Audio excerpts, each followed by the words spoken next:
Section 1. You will hear a woman talking to a doctor at a clinic about a medical problem. First, you have some time to look at questions 1 to 4.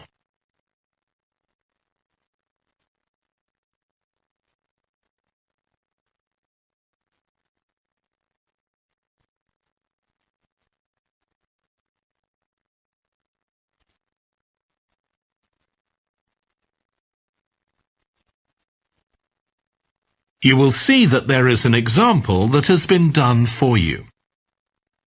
On this occasion only, the conversation relating to this will be played first. Hi, come and take a seat. Thank you. My name's Carl Rogers and I'm one of the doctors here at the Total Health Clinic. So I understand this is your first visit to the clinic. Yes, it is. Okay, well I hope you'll be very happy with the service you receive here. So if it's all right with you, I'll take a few details to help me give you the best possible service. Sure. So can I check first of all that we have the correct personal details for you? So your full name is Julie Ann Garcia. That's correct. The woman's name is Julie Ann Garcia. So Garcia has been written in the space.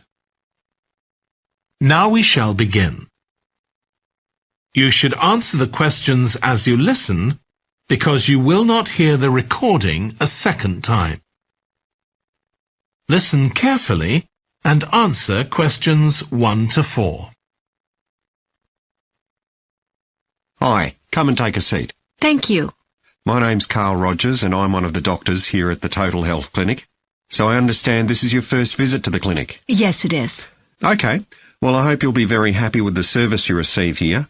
So if it's all right with you, I'll take a few details to help me give you the best possible service. Sure. So can I check first of all that we have the correct personal details for you? So your full name is Julie Ann Garcia. That's correct. Perfect. And can I have a contact phone number? It's 219-442-9785. Okay, and then can I just check that we have the correct date of birth? October 10th, 1992. Oh, I actually have 1991. I'll just correct that now. Right, so that's all good. Now I just need a few more personal details. Do you have an occupation, either full-time or part-time? Yes, I work full-time in Esterhazy's, the restaurant chain. I started off as a waitress there a few years ago, and I'm a manager now. Oh, I know them. Yeah, they're down on 114th Street, aren't they? That's right. Yeah, I've been there a few times. I just love their salads. That's good to hear. Right, so one more thing I need to know before we talk about why you're here, Julie, and that's the name of your insurance company. It's Cawley Life Insurance. That's Cawley. Excellent. Thank you so much. Before you hear the rest of the conversation, you have some time to look at questions 5 to 10.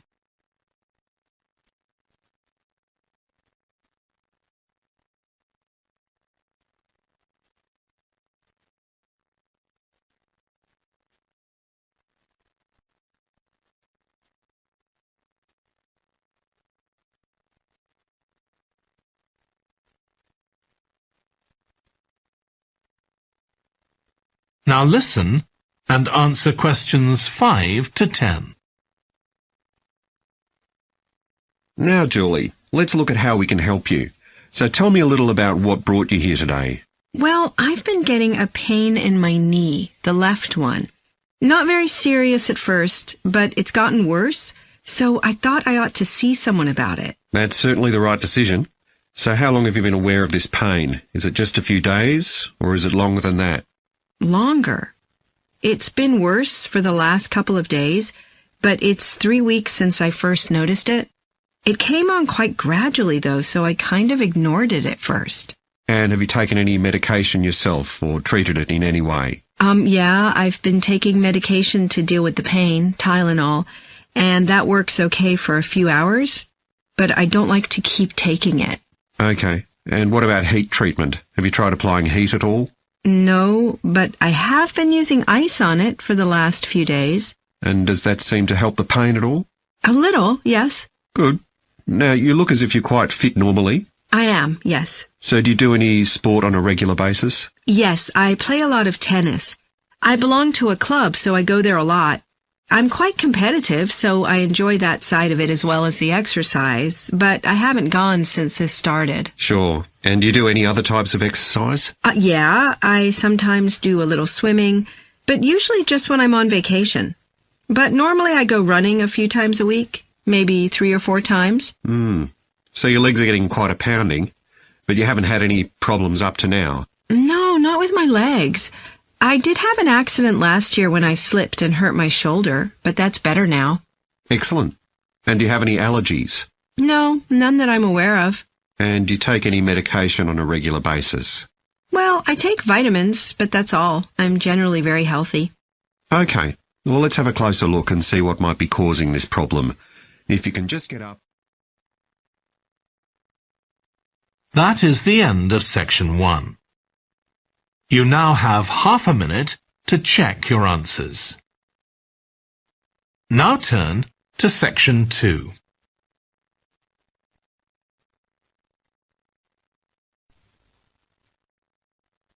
Section 2. You will hear a guide talking to a group of tourists who are about to visit an English castle. First, you have some time to look at questions 11 to 15.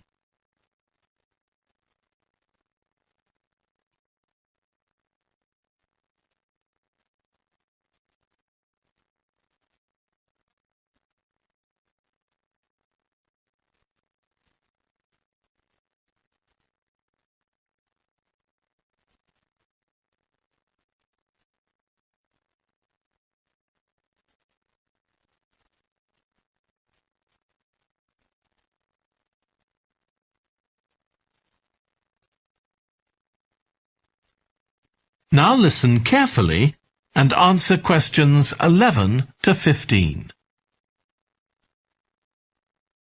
We'll be arriving at Branley Castle in about 5 minutes. But before we get there, I'll give you a little information about the castle and what our visit will include. So, in fact, there's been a castle on this site for over 1100 years. The first building was a fort constructed in 914 AD for defence against Danish invaders by King Alfred the Great's daughter, who ruled England at the time. In the following century, after the Normans conquered England, the land was given to a nobleman called Richard de Vere, and he built a castle there that stayed in the de Vere family for over 400 years. However, when Queen Elizabeth I announced that she was going to visit the castle in 1576, it was beginning to look a bit run down. And it was decided that rather than repair the guest rooms, they'd make a new house for her, out of wood, next to the main hall. She stayed there for 4 nights, and apparently it was very luxurious. But, unfortunately, it was destroyed a few years later by fire. In the 17th century, the castle belonged to the wealthy Fennis family, who enlarged it and made it more comfortable. However, by 1982, the Fennis family could no longer afford to maintain the castle, even though they received government support, and they put it on the market. It was eventually taken over by a company who owned a number of amusement parks. But when we get there, I think you'll see that they've managed to retain the original atmosphere of the castle. When you go inside, you'll find that in the staterooms, there are lifelike moving wax models dressed in costumes of different periods in the past, which even carry on conversations together. As well as that, in every room, there are booklets giving information about what the room was used for and the history of the objects and furniture it contains. The castle park's quite extensive. At one time, sheep were kept there, and in the 19th century the owners had a little zoo with animals like rabbits and even a baby elephant. Nowadays the old zoo buildings are used for public displays of paintings and sculpture. The park also has some beautiful trees, though the oldest of all, which dated back 800 years, was sadly blown down in 1987. Now, you're free to wander around on your own until 4:30, but then, at the end of our visit, we'll all meet together at the bottom of the great staircase. We'll then go on to the long gallery, where there's a wonderful collection of photographs showing the family who owned the castle 100 years ago having tea and cakes in the conservatory. And we'll then take you to the same place, where afternoon tea will be served to you. Before you hear the rest of the talk, you have some time to look at questions 16 to 20.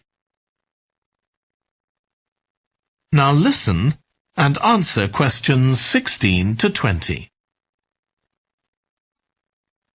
Now, if you can take a look at your plans, you'll see Branley Castle has 4 towers joined together by a high wall, with the river on 2 sides. Don't miss seeing the Great Hall. That's near the river in the main tower, the biggest one, which was extended and redesigned in the 18th century. If you want to get a good view of the whole castle, you can walk around the walls. The starting point's quite near the main entrance. Walk straight down the path until you get to the south gate, and it's just there. Don't go on to the north gate. There's no way up from there. There'll shortly be a show in which you can see archers displaying their skill with a bow and arrow. The quickest way to get there is to take the first left after the main entrance and follow the path past the bridge. Then you'll see it in front of you at the end. If you like animals, there's also a display of hunting birds, falcons and eagles and so on. If you go from the main entrance in the direction of the south gate, but turn right before you get there instead of going through it, you'll see it on your right, past the first tower. At 3 p.m, there's a short performance of traditional dancing on the outdoor stage. That's right at the other side of the castle from the entrance and over the bridge. It's about 10 minutes walk or so. And finally, the shop. It's actually inside one of the towers, but the way in is from the outside. Just take the first left after the main entrance, go down the path, and take the first right. It's got some lovely gifts and souvenirs. Right, so we're just arriving. That is the end of section 2. You now have half a minute to check your answers.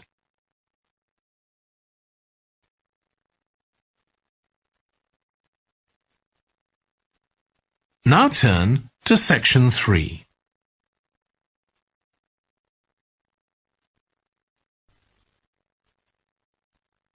Section 3.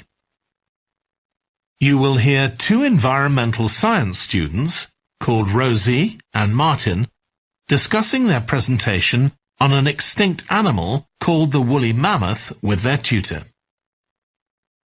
First, you have some time to look at questions 21 to 24.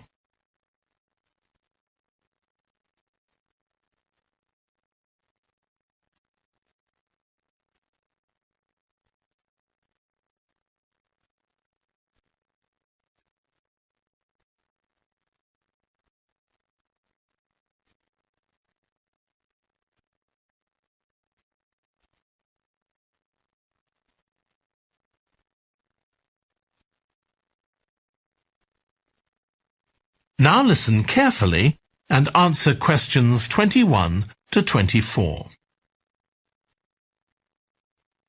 So, Rosie and Martin, let's look at what you've got for your presentation on woolly mammoths.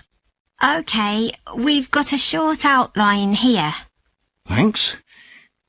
So, it's about a research project in North America. Yes, but we thought we needed something general about woolly mammoths in our introduction to establish that they were related to our modern elephant, and they lived thousands of years ago in the last ice age.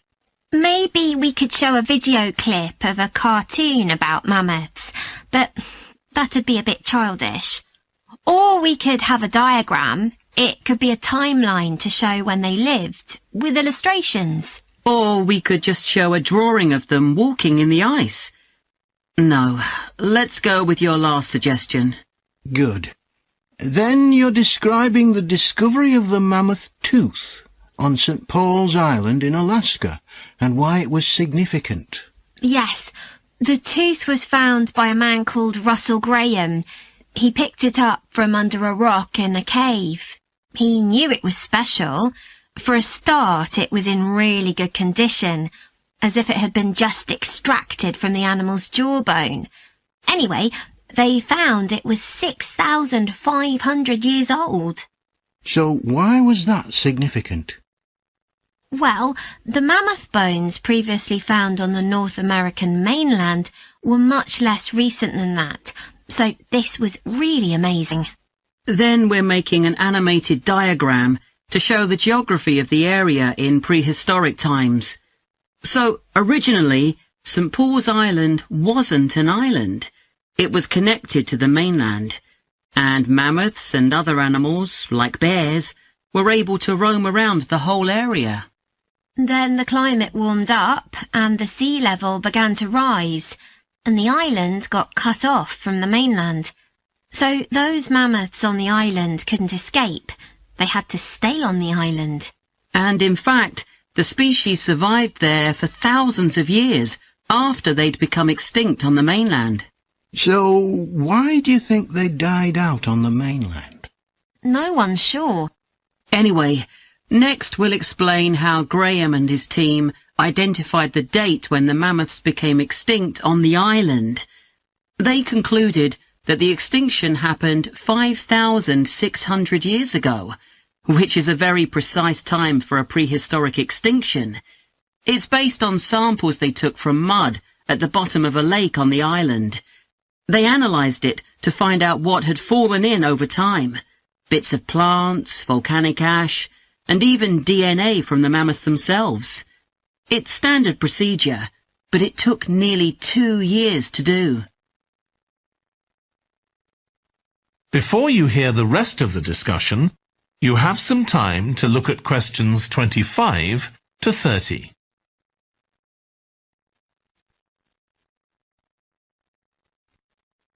Now listen and answer questions 25 to 30. So why don't you quickly go through the main sections of your presentation and discuss what actions needed for each part? Okay, so for the introduction, we're using a visual. So once we've prepared that, we're done. I'm not sure. I think we need to write down all the ideas we want to include here, not just rely on memory. How we begin the presentation is so important. You're right. The discovery of the mammoth tooth is probably the most dramatic part, but we don't have that much information, only what we got from the online article. I thought maybe we could get in touch with the researcher who led the team and ask him to tell us a bit more. Great idea. What about the section with the initial questions asked by the researchers? We've got a lot on that, but we need to make it interesting. We could ask the audience to suggest some questions about it, and then see how many of them we can answer. I don't think it would take too long. Yes, that would add a bit of variety. Then the section on further research carried out on the island, analysing the mud in the lake. I wonder if we've actually got too much information here. Should we cut some? I don't think so, but it's all a bit muddled at present. Yes, maybe it would be better if it followed a chronological pattern. I think so. The findings and possible explanations section is just about ready, but we need to practice it so we're sure it won't overrun. I think it should be okay, but yes, let's make sure. In the last section, relevance to the present day, you've got some good ideas, but this is where you need to move away from the ideas of others and give your own viewpoint. Okay, we'll think about that. Now, shall we show you some of the... That is the end of section 3. You now have half a minute to check your answers.